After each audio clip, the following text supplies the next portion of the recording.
Standard 2, Benchmark 1, Review Causes and Consequences of the Civil War. As always, your task for the tutorial is to note the 5 things to know. This could be people, laws, events, etc. 3 concepts to recognize. Concepts are like big ideas, historical developments, relationships between events. And finally, use those notes to complete a check for understanding. You want to be familiar with the related causes of the Civil War, as well as a significant person, strategy, and policy from this time period. In the build-up to the American Civil War, we must recognize the role of sectionalism. At this point in United States history, where you lived directly contributed to how you lived. The Northeast had begun the process of industrialization, shifting its lifestyle toward manufacturing, while the South continued to rely on a cash crop economy which was dependent on enslaved labor. The sectional differences revealed a contrast in views toward the institution of slavery. An abolitionist movement began to gain momentum. Formerly enslaved persons like Frederick Douglass, Sojourner Truth, and Harriet Tubman gave speeches and wrote books about the horrors endured in the South. Other powerful publications came from William Lloyd Garrison in The Liberator and Harriet Beecher Stowe in Uncle Tom's Cabin. The election of Lincoln occurred without a single Southern state's electoral vote, and only about 40% of the popular vote. This was a catalyst to the secession of the Confederacy. Lincoln would lead the Union throughout the war, providing inspiration to Union soldiers through the Gettysburg Address and the Emancipation Proclamation.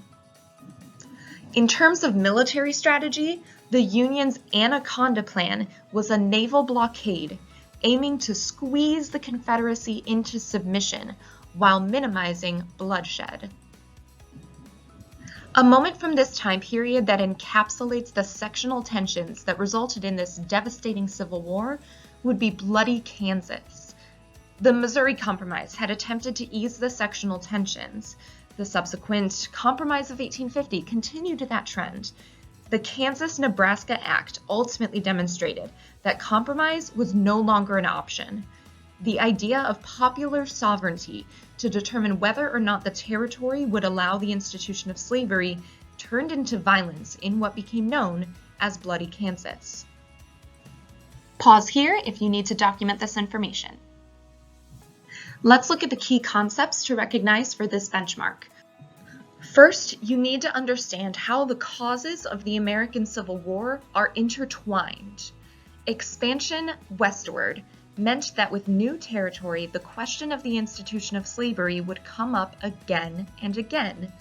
Compromises were made to attempt to appease each section's interests, but ultimately, the disagreement over the institution of slavery would lead to the American Civil War.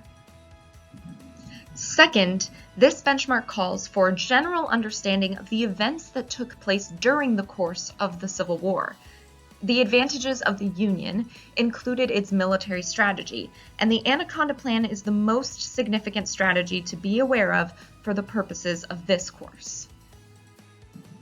And third, you should be able to recognize that the Emancipation Proclamation was a symbolic victory for abolition.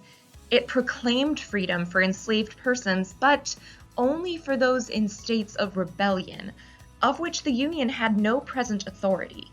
The Emancipation Proclamation gave a moral purpose to the war, but it would not embed abolition into the Constitution. That would later be accomplished by the 13th Amendment.